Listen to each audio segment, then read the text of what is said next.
Dear students, good morning to all of you. Namaste to all of you. Now we are going to start 21st chapter Our Community Life Unity in Diversity. In previous classes, dear student, we have already talked about some important thing related to our community life. Our life, how life is important. Because we know that man is called a social animal. So, man cannot live without a society or a community. The society provides and support to everyone. It is due to human nature, our necessity that we enjoy living in a community. As a result of the advancement in science and technology, human needs have multiplied many fold. The people living in villages comparatively lead a simple life that those who reside in cities. As a result, their requirements are different from one another. In short, needs, requirements, and necessities of human beings compel them to live together and extend mutual cooperation. This is called community life. Dear student, actually, now we have a good question. What is community life? I am going to tell you. In short, needs, requirement, and necessities of human being compel them to live together. Understood? And extend mutual cooperation. Extend mutual cooperation. Got it? This is called community life. So this is very simple definition about community life, my dear student. Community and interdependence. The best thing, community and interdependence. How do you know about the community and interdependence? You have already done many things in your school, at your home, and at many public places. So, I am going to tell you what is the meaning of interdependence, my dear student. The community in which we live in comprise of the family, the social and the neighborhood.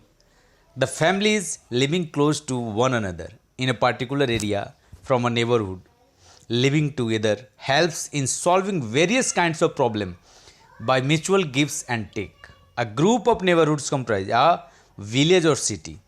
Many villages and cities together from a country. No country in the world can meet the demands of its people interdependently. Hence, every family, neighborhood, village, city or country has to depend on one another. My dear students, मेरे प्यारे बच्चों, मैं एक शब्द में आपको बता देना चाहता हूँ, ध्यान से सुनेंगे. इंटरडिपेंडेंस बहुत सिंपल है. हम अपने आस पड़ोस कहीं भी किसी भी जगह पे आप देखेंगे तो हमें मिलेगा कि हम एक दूसरे से काम लेते हैं. चाहे आपको भले नहीं समझ में आ रहा हो कि मुझे उससे मदद नहीं लेनी है और मुझे उससे मदद नहीं करनी है, लेकिन आपको इनडायरेक्टली या डायरेक्टली रूप से आपको हेल्प लेना पड़ता है किसी. जैसे simple things I am going to tell you. In our daily life we required the services of farmers. Students, if your friends are not helping you, if you are not helping your friends, that is not matter regarding interdependence. But in our daily life, we are talking about our daily life, you require the services of farmers, tailors, electricians, plumbers, shopkeepers, teacher, doctor and many more specialists and skilled workers. In our daily life we require these all people, these all. बच्चों, हमारे daily life में इन सभी चीज़ों की तो ज़रूरत आपको पड़ती ही पड़ती है. आप देखते हैं ना कि शॉपकीपर, चाहे टीचर हो, चाहे प्लम्बर्स हो, चाहे स्किल्ड वर्कर्स जो भी हो, इलेक्ट्रीशियन हो. हमारे जैसे घर में इलेक्ट्रिक का प्रॉब्लम हो गया तो इलेक्ट्रीशियन को कॉल करेंगे, बुलाएंगे. कोई हमें कपड़ा बनवाना हो, कुछ भी बनवाना हो तो टेलर को देंगे. टीचर, जो आप डेली मतलब कोई प्रॉब्लम आपको आ गया सामने, अगर मान लो स्कूल चल भी रहा है, ऐसे तो ऑनलाइन क्लास चल रहा है तो आप कनेक्ट हमेशा रहते हो टीचर से. लेकिन मान लो कि स्कूल में कुछ क्लास चल रहा है, घर पे आप मैथ बना रहे हो, साइंस बना रहे हो, सोशल साइंस, कुछ भी कोई भी सब्जेक्ट, उसमें प्रॉब्लम आ गया तो तुरंत आप चाहते हैं कि अपने टीचर से बात कर ले कि उनसे पूछ ले। तो बच्चों ये होता है इंटरडिपेंडेंस। इनडायरेक्टली या डायरेक्टली आप देख लीजिए, हम सब एक दूसरे पे डिपेंड हैं। इंटरडिपेंडेंस इसे ही कहा जाता है, that is called interdependence. I think आप सबको समझ में आ गया होगा। You have got my point. I am pretty sure my dear student, because I know that you are very creative.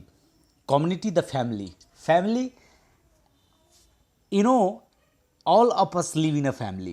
The family is the first and smallest unit of community. It meets our needs and help us to adapt ourselves to surrounding. The family is also called the first school. The family is also called the first school. And I'm going to tell you the best thing related to the family. Yes, that is called संस्कार। That means मेरे प्यारे बच्चों, हम लोगों को संस्कार जो होता है ना वो फैमिली से मिलता है। ये आप कभी नहीं भूलेंगे। यू नेवर फॉरगेट अबाउट संस्कार। यू नो, हम कहीं से भी, चाहे दुनिया के किसी भी स्कूल में चले जाए, दुनिया के किसी भी संस्था में, इंस्टीट्यूशन में चले जाए, बट हमें संस्कार हमारे फैमिली से मिलता है और उसको बोलते हैं हम लोग civic values. That is called civic values. You know, like examples of civic value, my dear students, like discipline, dedication, honesty, patriotism, obedience, truthfulness, sacrifice, and cooperation. These are the examples of civic value. Help the child in the development of her personality. These civic and moral values are called sanskar.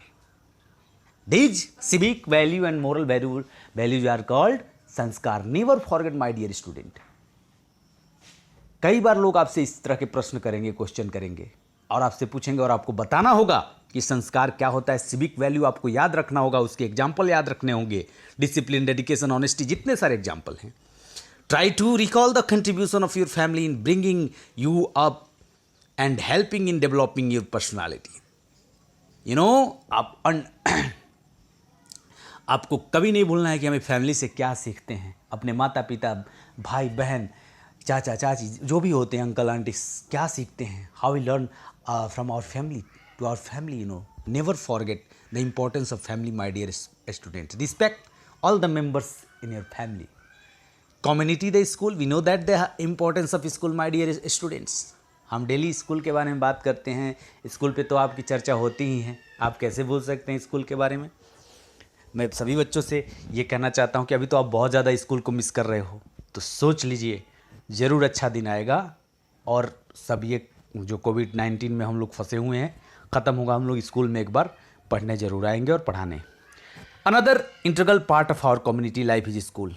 It is not only in parts of education, it is not only in parts of education, my dear student, but also train us in the art of community living. In the art of community living, school ही तो हमें बताता है कि community living क्या होता है.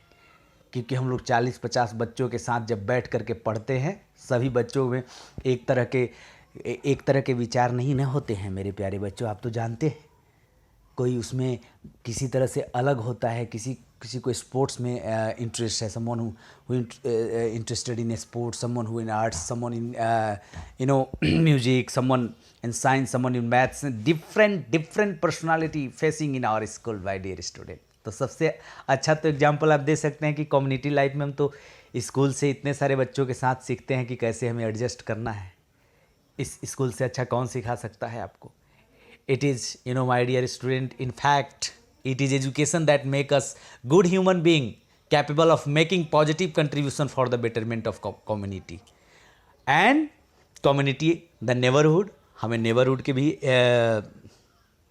जो neighborhood है, हमारे पड़ोसी होते हैं, उनको भी हमें नहीं भूलना चाहिए. उनसे भी बहुत सारी चीज़ें सीखते हैं हम लोग. Everything that surrounds us, whether living and non-living, is part of parcels of the neighborhood. Every individual as well the community, whether at the village level, city or state level, national or international level, needs a friendly neighborhood. A good neighborhood help to develop a strong ties among the individual. My dear student, अगर अच्छे neighborhood हमें मिल जाते हैं तो बहुत सारी चीज़ें हमें देखने को मिलता है. स्ट्रॉन्ग, हमारे बीच में जो एक स्ट्रॉन्ग रिलेशन बनता है इंडिविजुअल तो नेबरहुड से भी बहुत सारी चीज़ें हमें सीखने को मिलती है, और that is the very important part of community life. Economic development, community, how you, हम कैसे बात करेंगे कि ये जो कम्युनिटी होता है इकोनॉमिक डेवलपमेंट में भी बहुत इंपॉर्टेंट रोल प्ले करता है। जैसे मैं आपको बता रहा हूँ, ध्यान से सुनेंगे।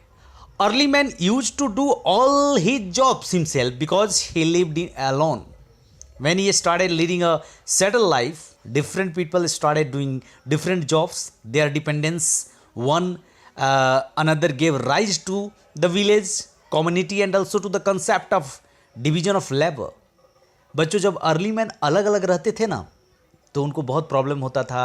उनको जब भूख लगती थी तो वो सर्च करने लगते थे खाना कहाँ पे खाना मिल जाए। लेकिन जब वो सेटल्ड हो गए, व्हेन दे सेटल्ड, तब उन्होंने ना अपने आप के वैल्यू को समझा कि हम कैसे एक दूसरे से मदद ले सकते हैं।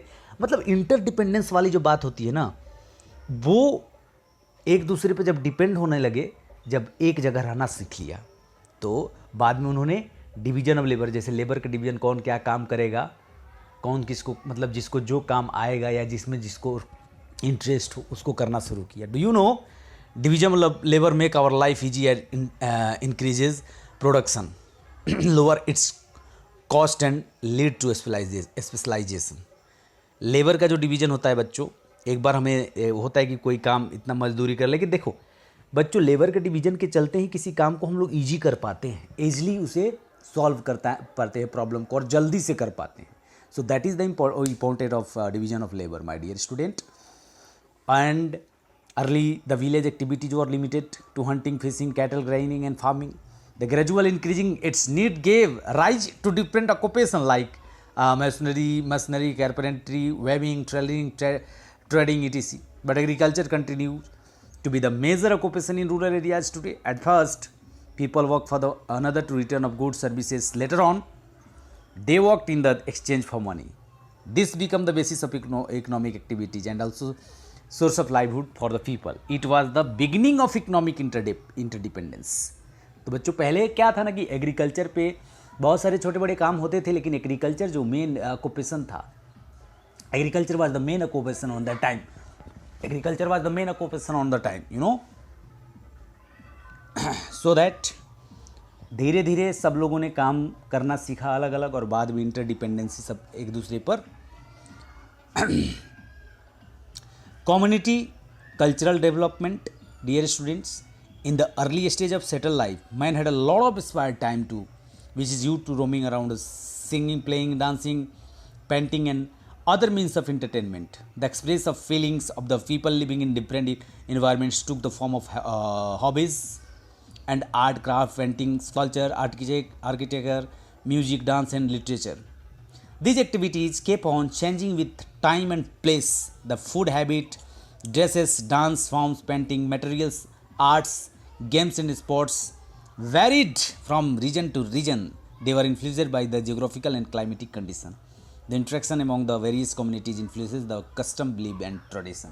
बच्चों, मेरे प्यारे बच्चों, ध्यान देंगे। आज हर एक स्टेट वाइज हम लोग देखते हैं कि लैंग्वेज अलग है, डांस का उनका फॉर्मेट अलग होता है, उनका हम यहाँ तक कि फूड का भी देखते हैं कि सबका अपना फूडिंग का अलग अलग होता है, वेराइटीज। लेकिन बच्चों इसके बावजूद भी हम देखते हैं कि इससे हम लोगों ने बहुत सारी चीज़ों को सीखा है कि किसी दूसरे के कल्चर को कैसे अडॉप्ट किया जा सकता है, उसमें क्या हम लोग इंटरेस्ट ले सकते हैं, उसके क्या फ़ायदे हैं। एक दूसरे से हम लोगों ने सीख करके इसमें हमने बहुत सारा रंग भर दिया है। तो हमने यानी कि हम दूसरे के ट्रेडिशन पे बिलीव करने लगे, दूसरे के लैंग्वेज पे, फूड पे, हर एक चीज़ पर बिलीव करके अपने आप को बहुत स्ट्रॉन्ग बना लिया है। तो कल्चरल डेवलपमेंट और बहुत तेज़ी के साथ ऐसे होता है। तो community life and cultural development का भी बहुत ज़्यादा इम्पोर्टेंस। अब बच्चों, नेक्स्ट आपका आता है डाइवर्सिटी इन इंडिया। हम मेरे माय डियर स्टूडेंट्स, नेक्स्ट जो वीडियो बनेगा उसमें आपका रहेगा डाइवर्सिटी इन इंडिया। और कोई क्वेश्चन हो, आपको कोई क्वेरी हो तो आप पूछ सकते हैं। You can ask me easily my dear student, I am always available. My contact number is WhatsApp and contact 9801990579। Thank you and have a nice day. We will start tomorrow.